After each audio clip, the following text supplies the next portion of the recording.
प्रियात्मन सप्रेम जय जीव आदि मनीश्वर जोगेश्वर परम पूज्य सदगुरुदेव सिमनी जी का वचनामृत से एक बूंद।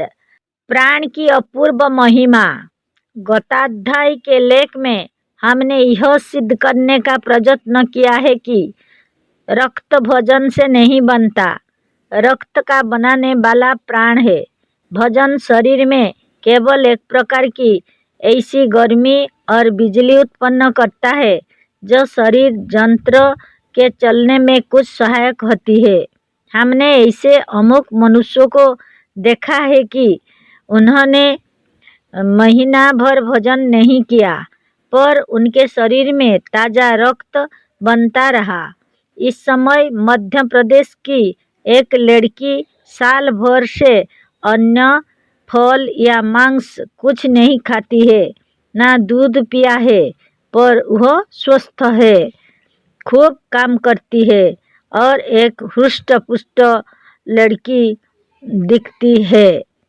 जैसे मनुष्य के शरीर में रक्त का प्रवाह होता है उसी तरह से पशुओं के शरीर में भी यह क्रिया होती है और पशुओं में जैसे रक्त का प्रवाह होता है उसी तरह से वृक्ष में भी रक्त के स्थान में वृक्ष रस का प्रवाह होता है। वृक्षों का यह रक्त कहीं लाल, कहीं पीला और कहीं दुग्ध की तरह मीठा भी होता है। दूध भी रक्त से ही बनता है। मतलब कहने का यह है कि वृक्षों में यह वृक्षरस करीब करीब उसी तरह से चलता और बनता है जैसे मनुष्य शरीर में रक्त। वृक्ष का रस और रक्त दोनों करीब करीब एक ही पदार्थ हैं और मनुष्य का या वृक्ष का जीवन रखने के लिए एक ही समान गुण रखते हैं। हमारे विचार से वृक्षों का रस भी वृक्षों के श्वास से बनता है। इसके अनेक प्रमाण हैं। पहले ईख को लीजिए। इसमें यहाँ पर यह देखना है कि ईख में जो रस है वह श्वास से बना या मिट्टी और पानी से। ईख की खेत की मिट्टी में चीनी का अंश नहीं था, यदि कुछ हो भी तो इतनी मात्रा में तो कदापि नहीं था। इतना ईख में पाया गया। प्रश्न यह है कि इतनी चीनी मिट्टी और पानी में कहाँ से आई। एक बीघे गन्ने के खेत में 2000 मन गन्ना उत्पन्न हो सकता है। 100 मन से 10 मन चीनी और 14 मन शीरा निकलता है, अर्थात 100 मन गन्ने में करीब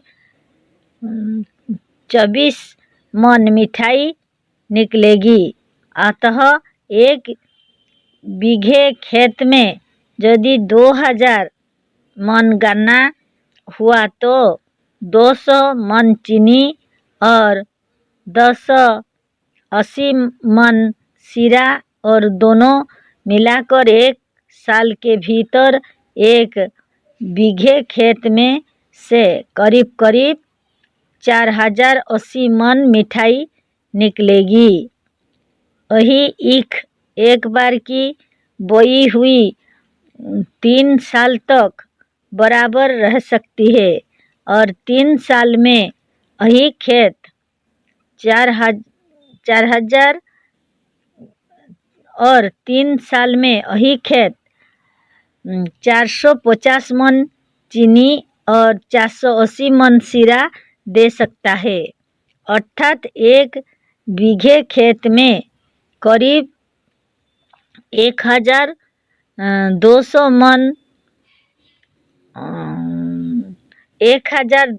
मन मिठाई निकल सकती है। वहीं इस खेत की मिठाई का अंत नहीं होता, क्योंकि 2 वर्ष बाद फिर इसी खेत में यदि ईख बोई जाए तो फिर इतनी ही ईख होगी, जिससे इतनी ही चीनी और सीरा निकलेगा।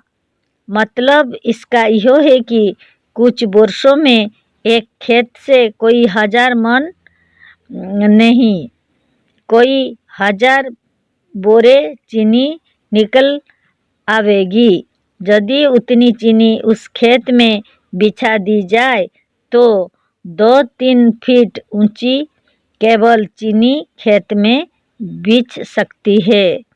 केवल 1 साल की पैदावार सीरा और चीनी यदि 1 बीघे खेत की मिट्टी में मिला दिया जाए तो सारे खेत की मिट्टी मीठी हो जाए।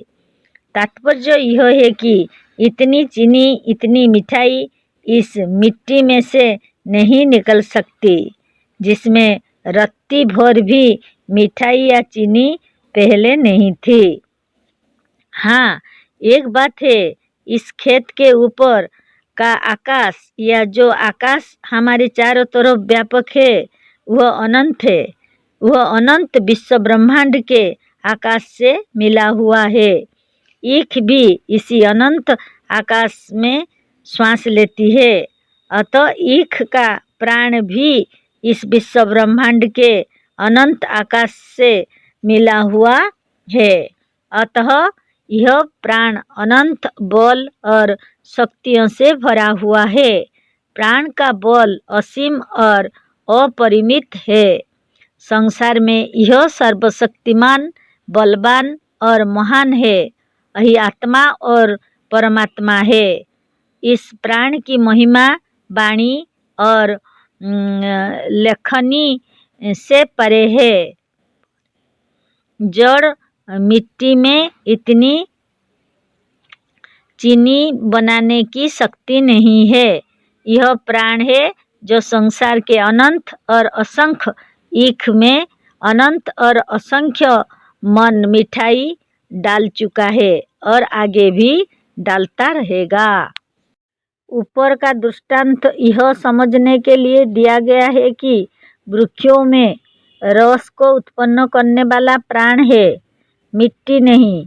और यदि यह सत्य है तो मनुष्यों में भी रक्त को उत्पन्न करने वाला प्राण है, भजन नहीं। इस बात को ना जानने वाले अधिक से अधिक भजन करते हैं और जिस दिन भजन कम मिला उस दिन उदास हो जाते और जानते हैं कि अब हमारा रक्त, जीवन और बल कम हो जाएगा। इस व्यर्थ की भावना से सचमुच मनुष्य भोजन की कमी से निर्बल और दुर्बल होने लगता है। पर यह भावना का प्रभाव है। हमारे कहने का मतलब यह भी नहीं है कि भजन कुछ करता ही नहीं या भजन सर्वथा व्यर्थ है। हम तो इस लेख द्वारा केवल इस बात को सिद्ध करना चाहते हैं कि रक्त, खून प्राणों द्वारा बनता है, भजन से नहीं। हम अपने जीवन का मुख्य अंश शुद्ध वायु द्वारा खींचते हैं, भजन द्वारा नहीं। शुद्ध और ताजी वायु में नियमानुसार श्वास लेना भजन से 1000 गुना अधिक आवश्यक है। प्रायः अधिक भजन करने वाले निर्बल पाए जाते हैं। सांप सालों केवल वायु को पीकर जीता रहता है। मेढक बिना भजन किए महीनों तक मिट्टी के भीतर पड़ा रहता है। जंगली हाथी केवल सूखी घास और पत्तों को खाकर इतना बलिष्ठ बना रहता है। वन के रहने वाले ऋषि, मुनि और तपस्वी केवल कंद, मूल और फल खाकर सभ्य मनुष्यों से अधिक जीते, निरोग रहते और बलवान होते हैं। 3-3 और 4-4 महीने तक ना खाने वाले हमें मिले हैं। यह लोग थोड़े दुर्बल अवश्य थे, पर यह नहीं है कि इनके शरीर में ताजे रक्त नहीं बनते थे। इनके शरीर में भी ताजे और नवीन रक्त बनते थे। अतः यह सिद्ध है कि रक्त का बनाने वाला प्राण है, भजन नहीं। इस बात को तत्व से जान लेने पर प्राण की महत्ता प्रकट होगी। मनुष्य का वास्तविक भोजन जिससे उनका जीवन स्थित है, अन्न, फल या मांस नहीं है। मनुष्य का वास्तविक भोजन प्राण है, इसी से इसका जीवन है। प्राण का संबंध विच्छेद होने पर या प्राण के निकल जाने पर मनुष्य एक क्षण भी जीवित नहीं रह सकता। प्राण बराबर प्रत्येक क्षण में बाहर आता रहता है। भीतर जाने पर भी प्राण बाहर का संबंध तोड़ता नहीं है।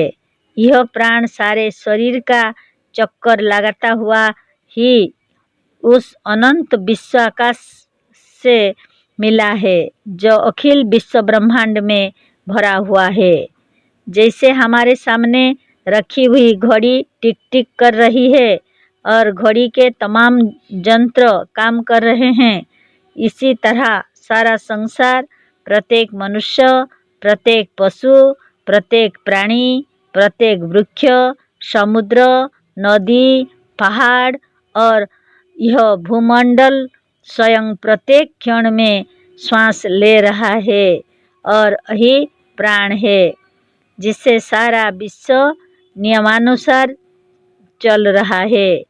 प्रत्येक प्राणी का प्राण इस विश्व ब्रह्मांड के साथ मिला हुआ है और प्रत्येक प्राणी अखिल विश्व संसार के साथ श्वास ले रहा है और अपने भीतर का यह प्राण उस सर्वशक्तिमान का प्रतिरूप है जिसके होने से सारा संसार अस्तित्व में है।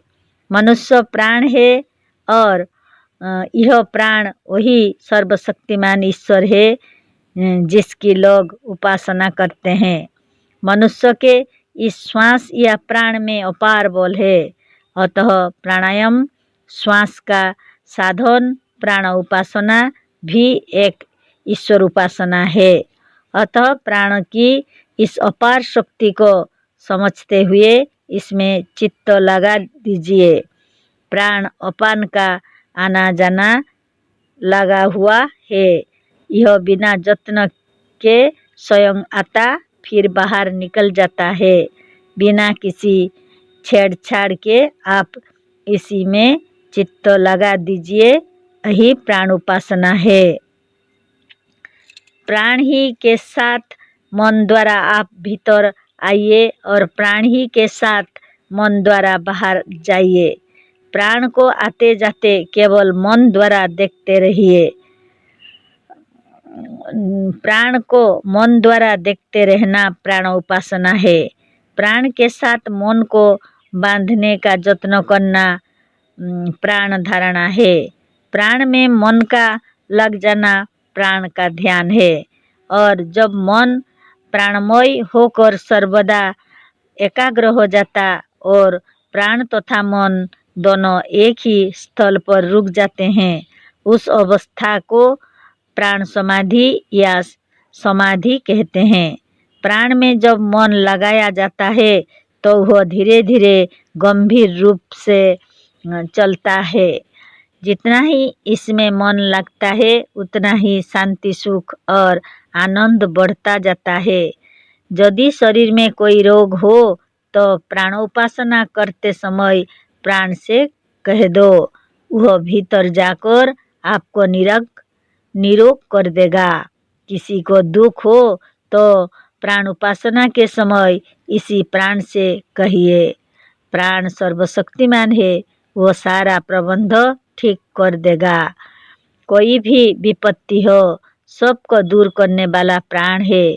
आसनादि योग के दूसरे स्थूल साधन शरीर के केवल स्थूल रोगों को मिटा सकते हैं, पर यह प्राण बाहर से आने वाली बाहरी विपत्तियों से भी साधक की रक्षा कर सकता है।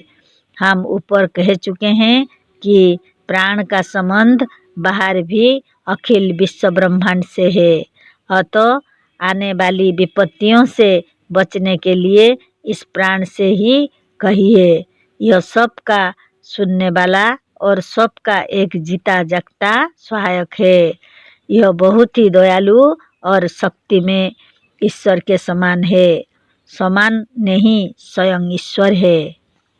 आपका प्राण और आप स्वयं दो पदार्थों नहीं हैं। प्राण आपका है और आप स्वयं प्राण हैं। अतः यह आपका कहना अवश्य मानेगा।